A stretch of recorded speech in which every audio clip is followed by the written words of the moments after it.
Hello, hello, and welcome to episode 8 of Baki Talki. This one's a fun one, lots of stuff going on here. The episode is called A Match vs. a Real Fight, which is basically the thesis of this season. So I'm very excited to jump into the action, but before I can, I need to introduce my co-host for the episode, Vishal.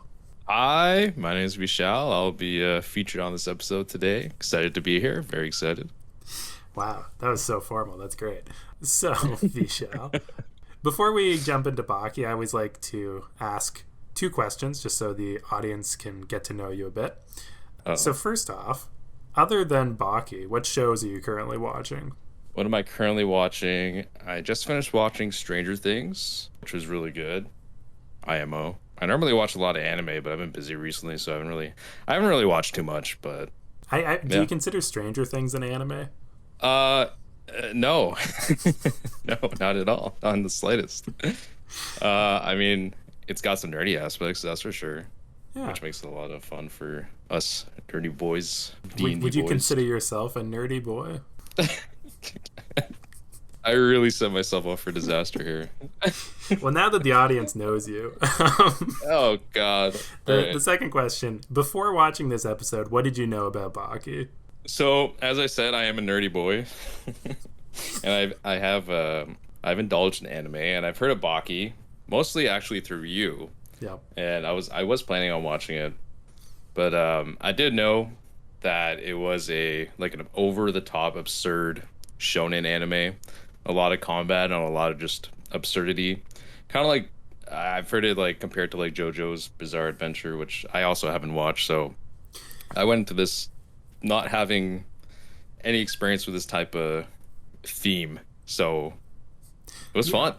Yeah. No, I've heard the JoJo's comparison before, and I've only watched a season of Stone Ocean because that was on Netflix. I'd say the difference, they're both absurd, but I feel like JoJo spends a lot more time getting you to like the characters and like show motivations and that type of stuff.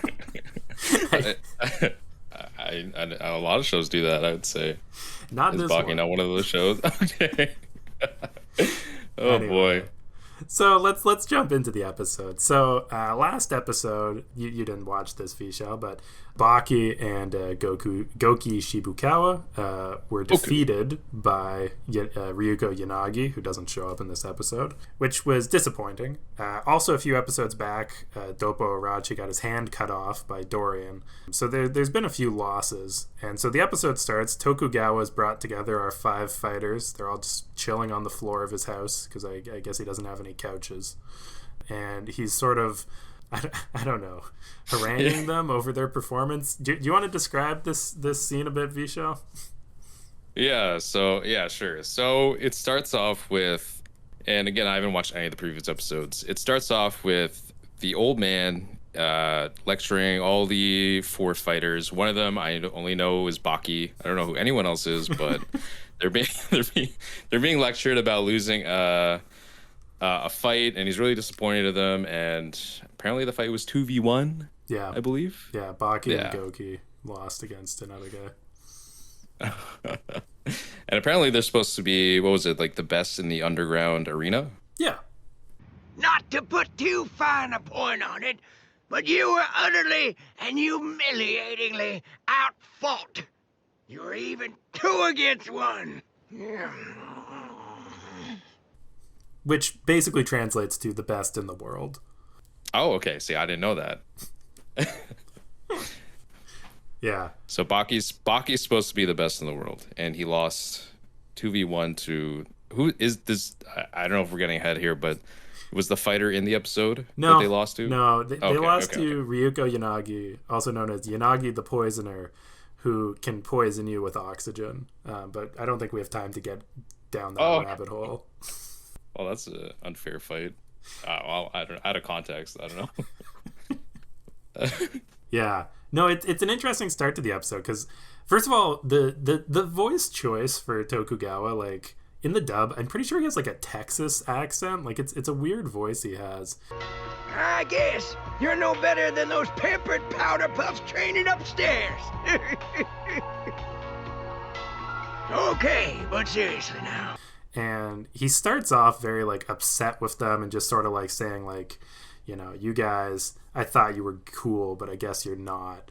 And then he starts like crying because you realize that this really meant a lot to him, and the fact that his idols basically have lost has sort of shaken him a bit.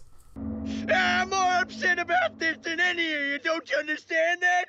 I'm sad. Sadder than the whole bunch you put together. There was no one more convinced than I was that the 5 of you were the strongest of all. So, what was the name? Tokugawa? Tokugawa, yeah. Tokugawa. So he didn't train them?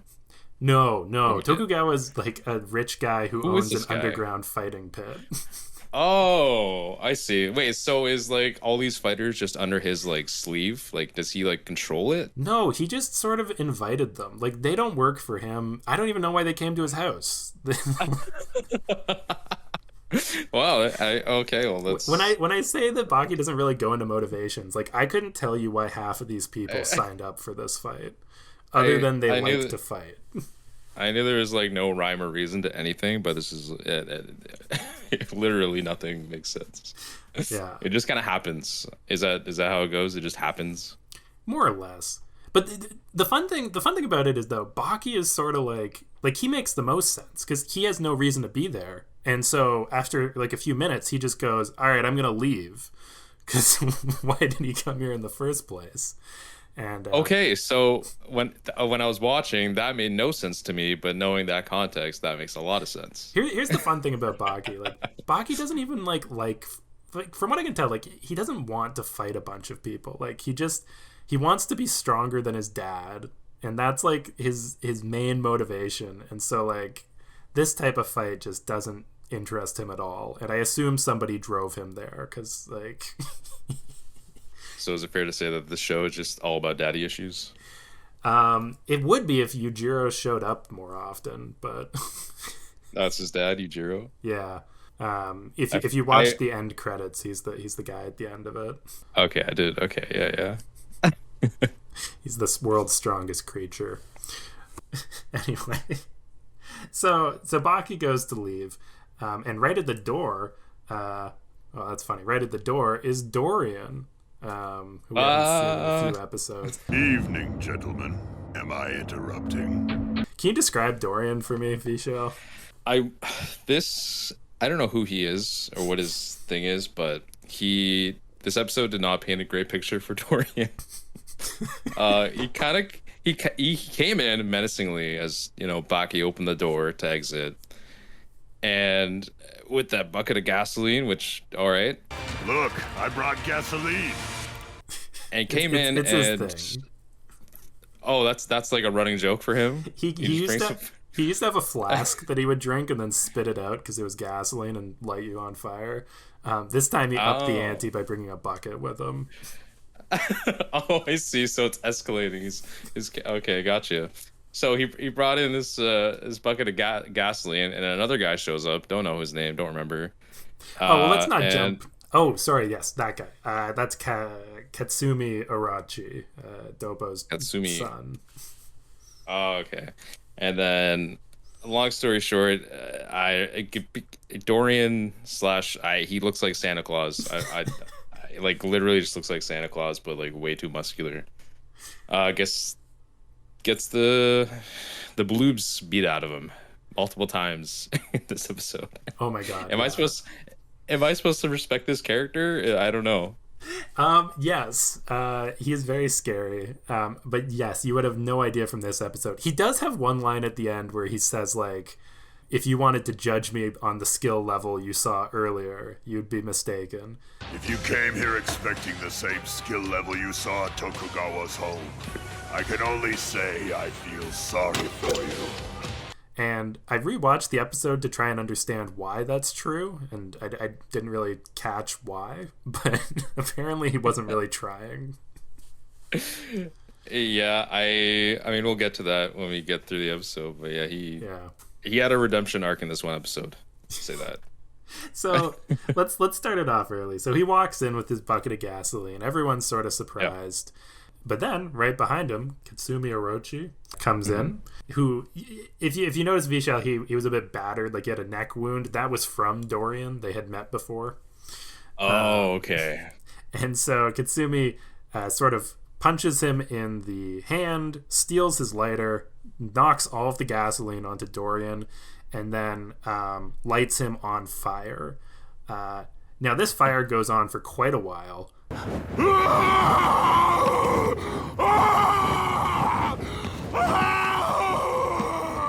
Right, old man? We'll agree to disagree, I guess. Now, I'm not a doctor, but so I should get a second opinion. Vishal, do you think that the amount of damage that Dorian took from being on fire for like 20 seconds was more or less than you expected? He had like what's the worst degree of burn again? Like first degree burns. Well, either way, he had little to no damage. He had some marks on him, but he was standing. At one point, he was just standing there listening to everybody with just like, I don't know. He was just like a frame of just Santa Claus standing there, and I was like, "Are you not like hurt?" Or also, I take more damage than him when I go out in the sun. Yeah, exactly. Instant sunburn. Also the fire. So wooden Japanese like home. There was no like fire. Like the wood was not affected by this gasoline fire in the slightest. I don't know if you noticed that. That's a great point. Yeah, it didn't. Yeah. And like it's one of those things that like depending on how they like if the fire was like a quick flash of flames, this might have made sense, but like he was burning up for yeah he was on the ground like suffering in pain, and then he wasn't. yeah he gets up and just blows out a ring of smoke. What I think he said,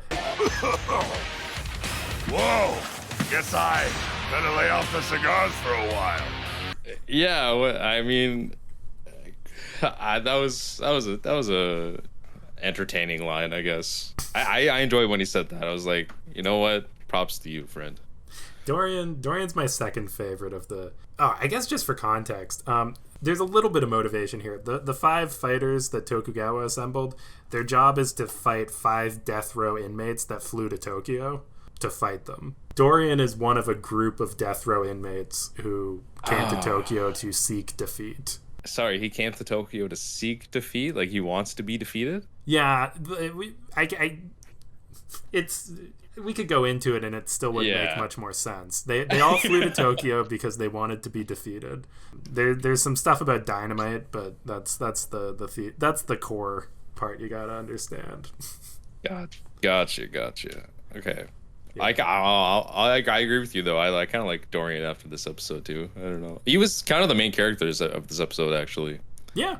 No, I agree. We're entering into the Dorian phase. Like I think the next 2 or 3 episodes are all about Dorian, and it's a fun little arc. Especially we haven't even seen his like. I can't spoil for the next episode, but his silliest fighting style is yet to come. So Dorian wakes up from being on fire. Oh no! Before we get into that, I wanted to talk about karate and the different philosophies of it. So we see two different ideals on karate. We've got Katsumi and Dopo Urachi. The end goal of martial arts isn't to get the most points for style. The objective's to win, not win pretty. Unless you beat your opponent, the rest of it really doesn't matter much, does it? Come on already. You still think I'm missing something, don't you? That's right. Aesthetics. Who did you think had a better understanding of karate? I mean, I want to give it to Dobo Urachi. He's the older guy, right? Yeah. Yeah. Well, he's got the aesthetic, you know. Yeah. I mean, I'm a man of finesse. I like finesse, Steve. And what? Oh my God. Okay, when he said aesthetic, this happens a lot. It's going a little off topic, but this happens a lot where somebody will say something.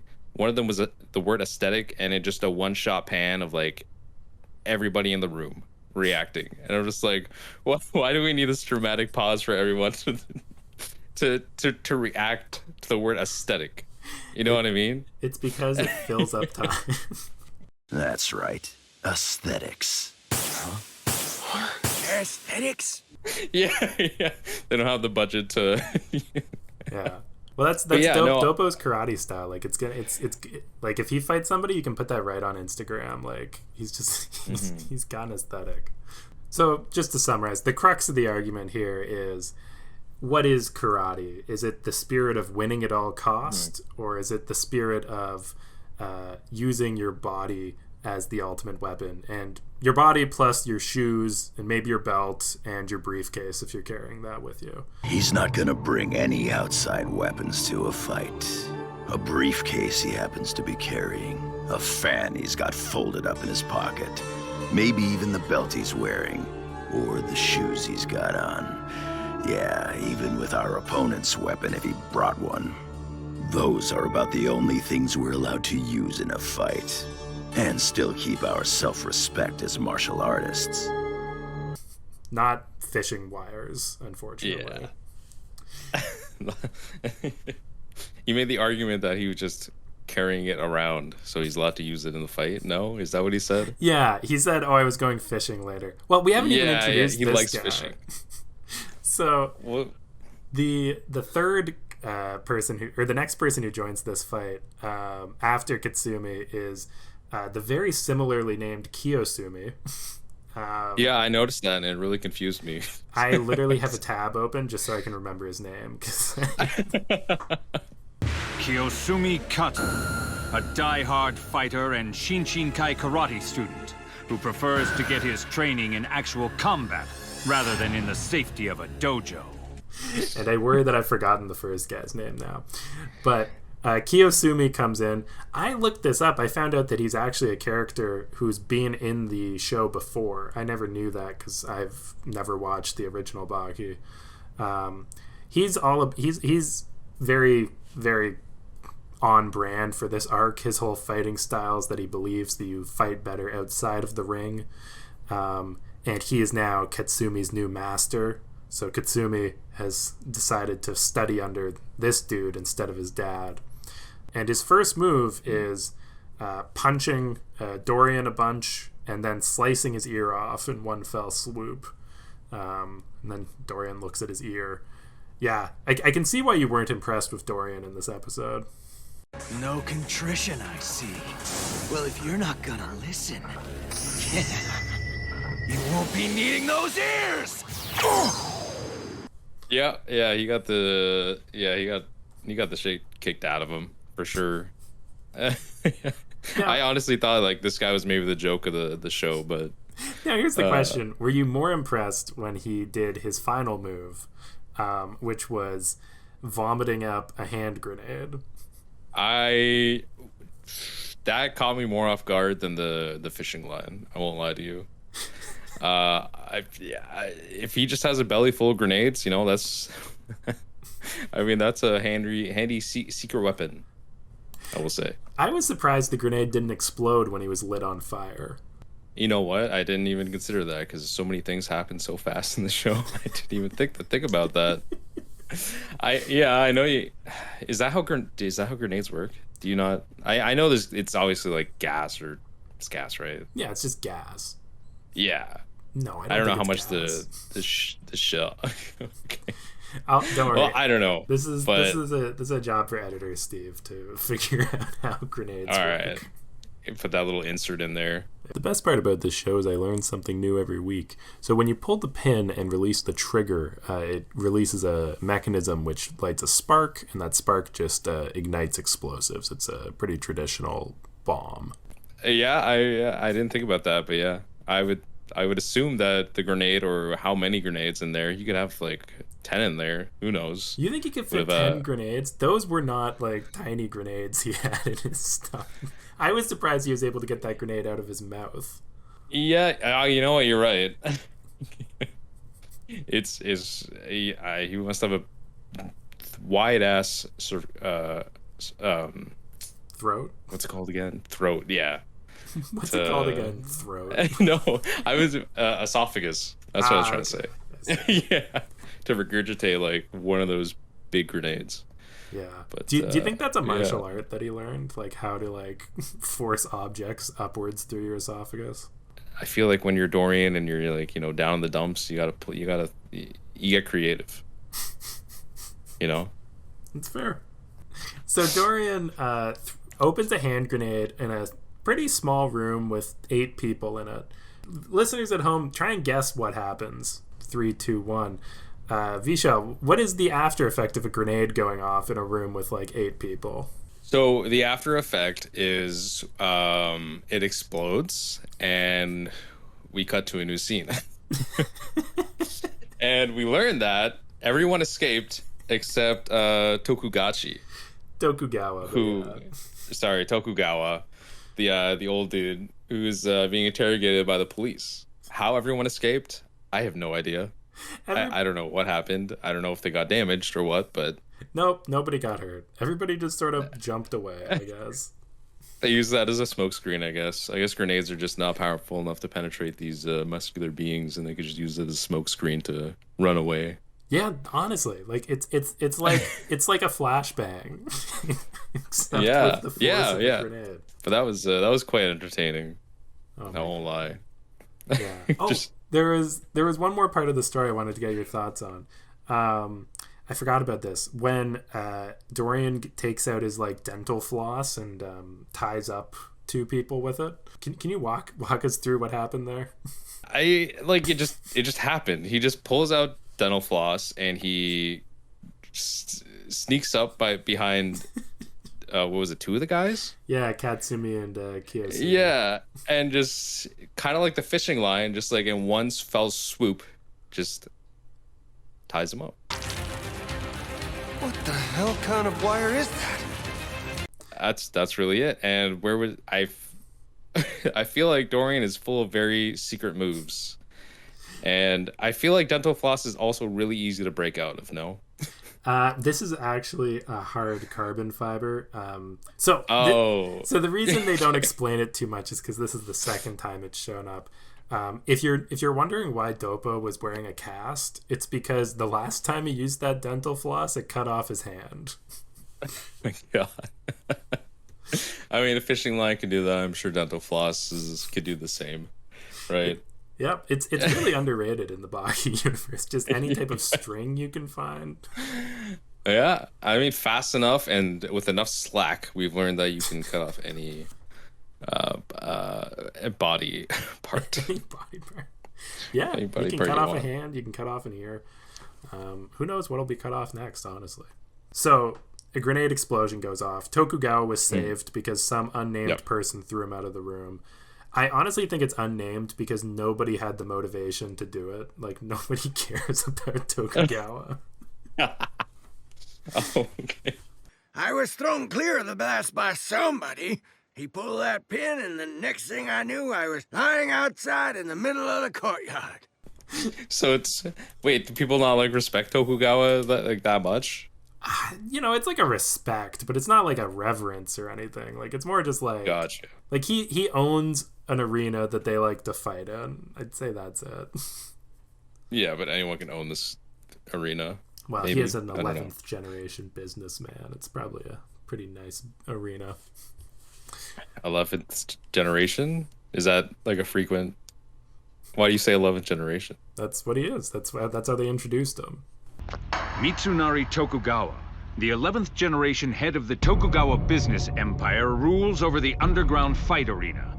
Oh, okay. Okay. Is this supposed to hold weight? I don't know. Are you an 11th generation businessman? No, I guess not. Yeah, I guess not. Yeah. I didn't think about that. I'm not a second generation anything, so. Once you have 10 generations of kids doing your job, then you can talk to Mr. Tokugawa. God damn. Yeah, that's what I thought. All right. Looks like I'm starting now. So moving on. This is a fun little part of the episode because the last episode, I felt like we just spent the entire time behind Baki's school. This time we have 2 little scenes. The first one, of course, is Dorian comes to Tokugawa's house and tries to light everyone on fire.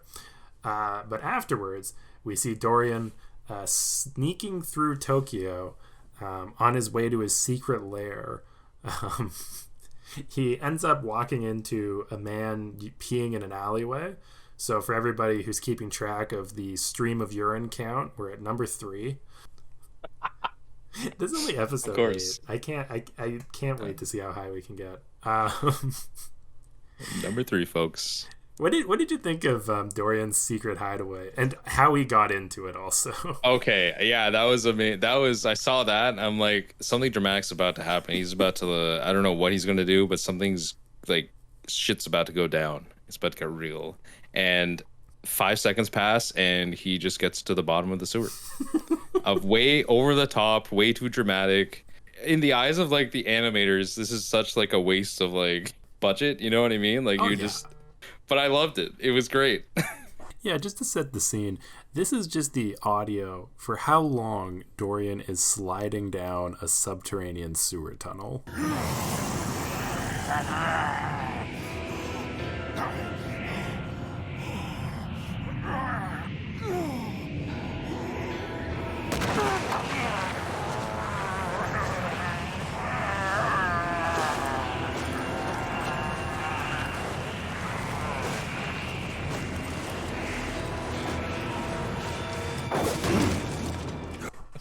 Didn't need to be there at all, but it was great. And like I don't understand, there's a few questions. Like, is this bunker like 400 feet underground, or was he... Right? And that also, do construction workers in Japan have to slide down with their hands on the walls, or is there a ladder that he just didn't use? I didn't see any ladder, so or maybe Dorian strategically chose this spot because there was no ladder there. So if you wanted to get down, you'd have to do a dramatic drop for about 5 seconds. He's the only person who can make it down there. Well, except for the next guy who comes down like 2 minutes later. Yeah. Also, can I say the show is just literally just like a Smash Bros. Reveal trailer? It's literally just like one person appears. It's like, new fighter approaches. Yeah. You know what I mean? It's I think that's fair. It's the series of Smash Bros. Trailers turned into a show. Yeah. At least for me, because like I don't know if it's just this episode like especially, but like every like 10, like not even 10, like probably 5-6 minutes, just like a new person that walks into the door. Yeah, I think that's pretty standard. So Dorian, like all of our prisoners, flew to Tokyo, and we've had no idea where he's been living so far. I think the only one we knew was Speck, who was living in jail. Dorian is apparently living in a World War II bunker that apparently he used to serve in 50 years ago. The timeline did not make any sense. But also the thing is, like, this manga was written in the 90s. So, like, is the story taking place in the 90s? Are they just... Do you know if, like, in the manga maybe they say 30 years ago, and, like, in the anime they say 40 only because... I'll have to check it out, because there's no way he's like 97, because we just finished with a 97-year-old man fighting everybody. So there's no way they're doing this twice. Yeah. So reading the manga, it is 50 years in the past. However, one thing they don't bring up in the show is that apparently Dorian was 10 years old, and it implies his dad showed him the secret bunker. I don't know. The manga doesn't really answer questions. It just makes new ones. I mean, it is Baki. Anything could happen, dude. Yeah. Yeah. Well, it did happen. It's like lightning. It can strike anywhere, but it's not going to strike the same place twice. Yeah, right. So apparently Dorian was stationed here years ago in the U.S. military, and respect the troops. And he came back here to make it his secret hideaway. I felt sort of bad for him. He was putting like antiseptic on his wounded ear, or grease. I couldn't really tell.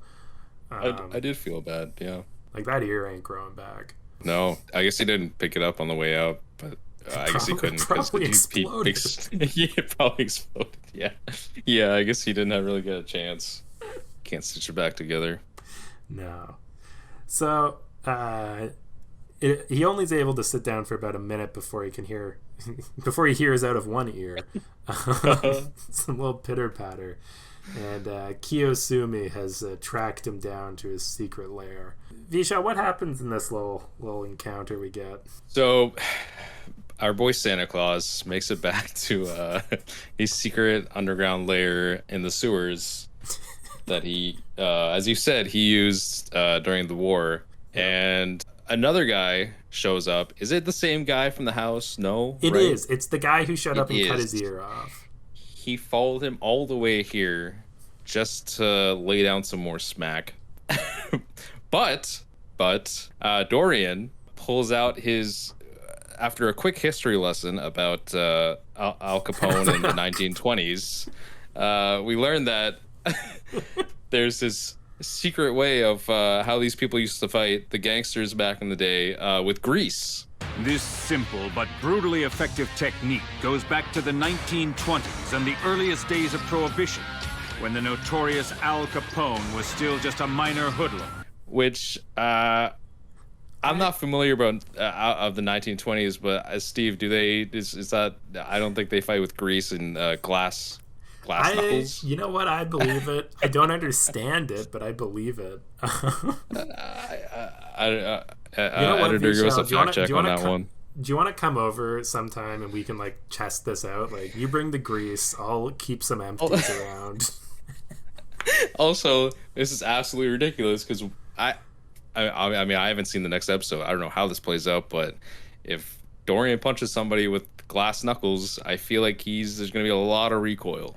Well, that's what I don't understand. The grease is not going to protect you, I don't think. So, just for listeners, what Dorian does is he smashes all of his bottles on the ground, dips his hand in grease, which is apparently like the only thing that he brought with him to his secret lair, and then rolls his greasy hands around in the broken glass. So he now has two fists covered in broken glass. And I agree, Vishal. I think if you punched somebody, your hand would be shredded to pieces. It definitely. I feel like I don't know. I think the grease is not there for protection. Honestly, I think it's more just an adhesive for the glass. You know what I mean? Yeah, it's just a way to. You could just hold glass in your fist. You know, like maybe that won't cut you. I don't know. I'm not a mobster.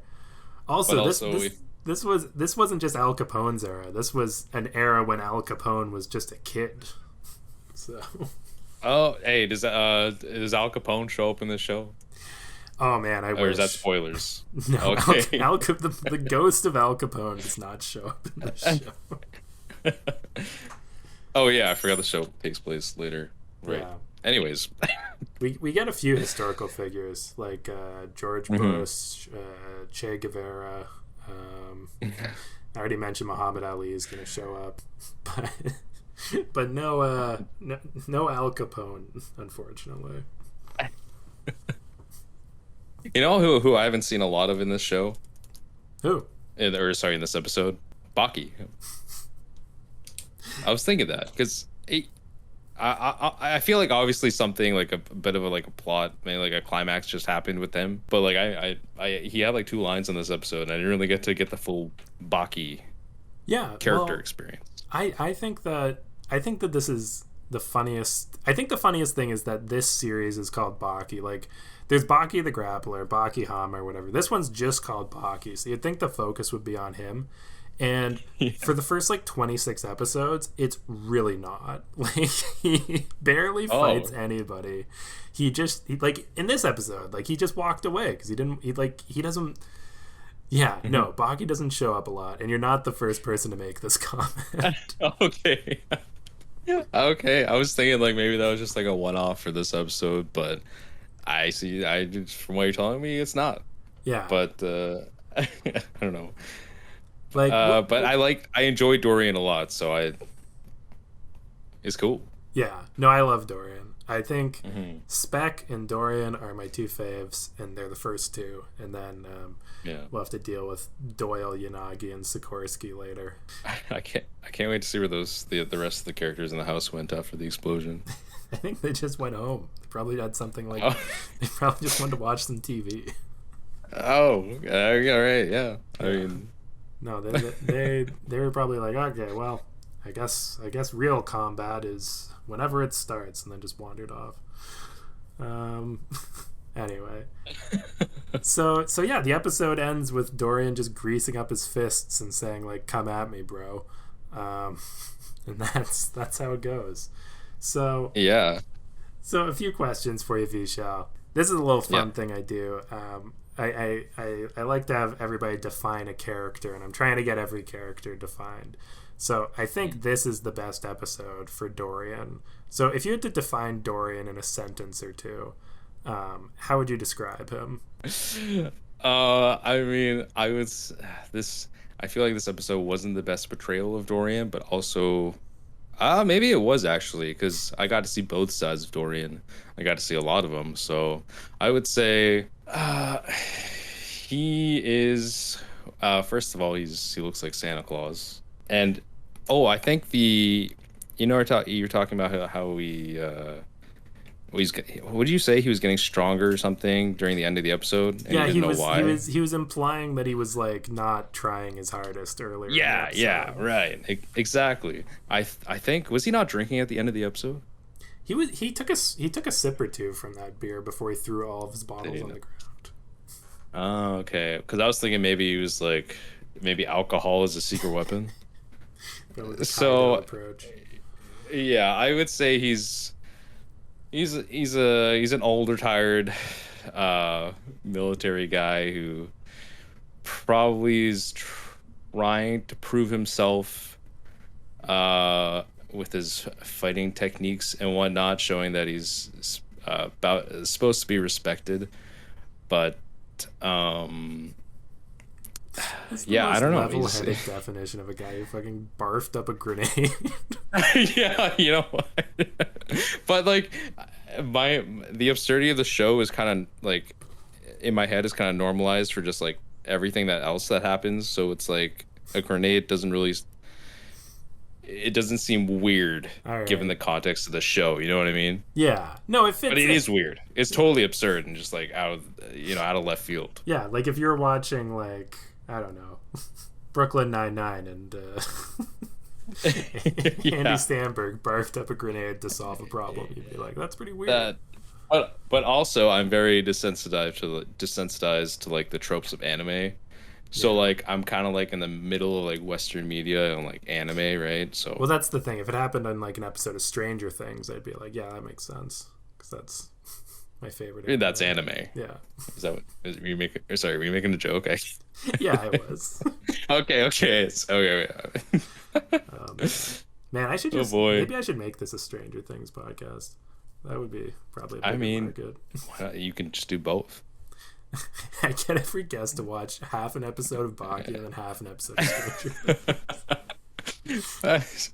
Well, not on the same podcast. Just two separate podcasts. Yeah. Okay. This takes time, man. All right. Last question for you. Now that you've watched an episode of Baki, do you think that it's a good show? I think Baki is its own thing. I think Baki is its own experience, and if you're into absurd, like over the top shonen combat, and you just want to see muscular guys messing around and see what the next shocking moment will be, I think it's totally for you. I think it's totally a show that someone would like if they enjoyed all those different tropes. There's not many shows like it, so I think personally I would definitely watch Baki.